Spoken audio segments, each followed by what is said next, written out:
dan beliau Sri dan beliau teko teman kowe minggat tinggal aku.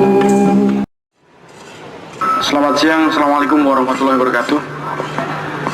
Saudara-saudara yang saya hormati, kita harus ketemu tiap bulan untuk menggelar satu acara mimbar bebas. Acara ini sebetulnya seperti yang kita harapkan menjadi bagian kita untuk menyalurkan seluruh apa yang menjadi keresahan, apa yang menjadi aspirasi, dan apa yang menjadi harapan-harapan kita untuk memperbaiki sistem pendidikan di Universitas Gadjah Mada.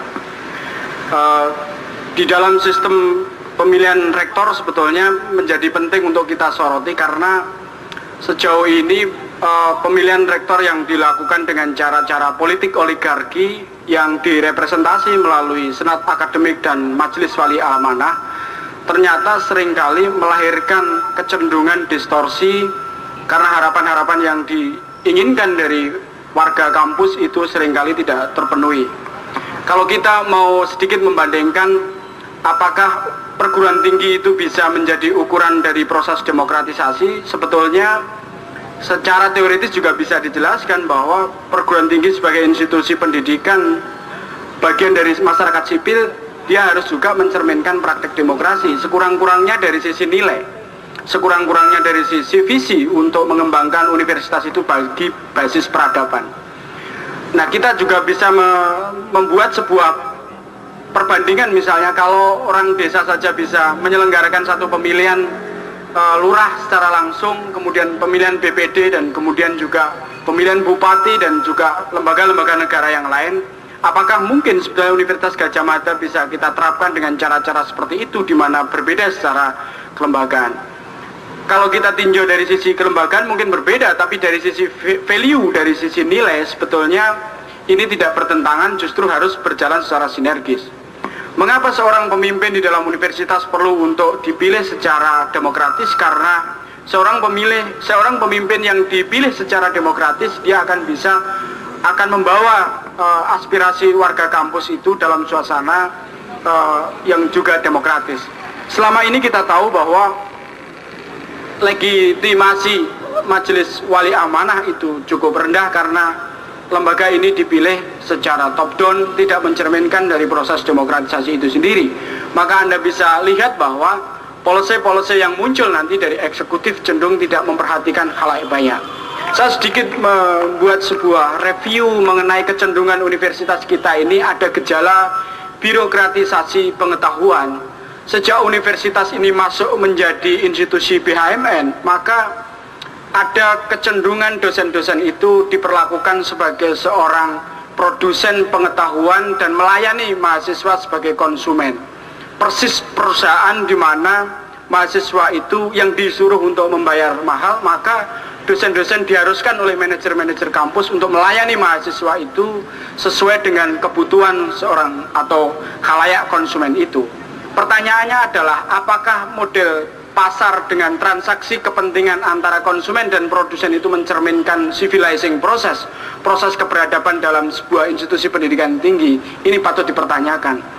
Maka yang cenderung terjadi adalah ketika relasi itu seperti industri dan perusahaan, maka yang tercermin di sana adalah untung rugi. Kalau sudah untung rugi itu tidak bisa lagi kita sedang bicara tentang value akademik, culture akademik, dan seterusnya yang mencerminkan harapan dari Universitas Gadjah Mada.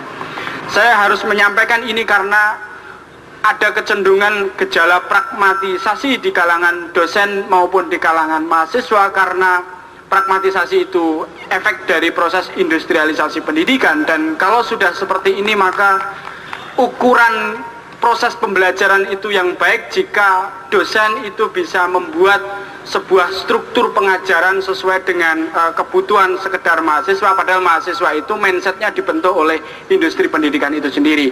Kalau sudah seperti itu, maka kita agak sulit bicara tentang academic culture, karena yang terjadi bukan diskurs berkaitan dengan perkembangan bangsa ini, tapi kita sibuk untuk menyelenggarakan mekanisme-mekanisme dan mekanisasi pengetahuan itu secara birokratik. Jika seperti ini, maka imajinasi saya pada saat mahasiswa awal 90-an untuk berharap universitas ini menjadi otonom dari sisi akademik, dari sisi ilmiah, keluar dari korporatisme negara, tetapi masuk di dalam kerangkeng birokratisasi pasar, dan itu sebetulnya kita sedang merayakan pragmatisme di dunia pendidikan tinggi.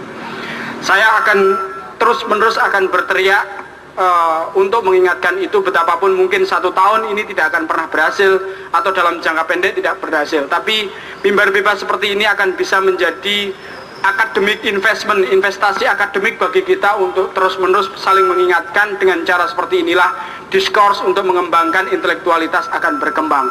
Saya mendorong dan berharap para dosen untuk tidak disibukkan pada aktivitas-aktivitas manajerial, aktivitas-aktivitas pragmatis sebagai sebuah konsekuensi dari industrialisasi pendidikan, tapi justru kita perlu untuk mendorong itu aktif para dosen untuk peka pada dunia akademik, mengkaji secara teoritis, juga peka pada persoalan-persoalan sosial. Sampai hari ini saya tidak pernah mendengar Universitas Gadjah Mada merespon persoalan-persoalan lapindo, persoalan-persoalan kemiskinan, persoalan desintegrasi di berbagai tempat.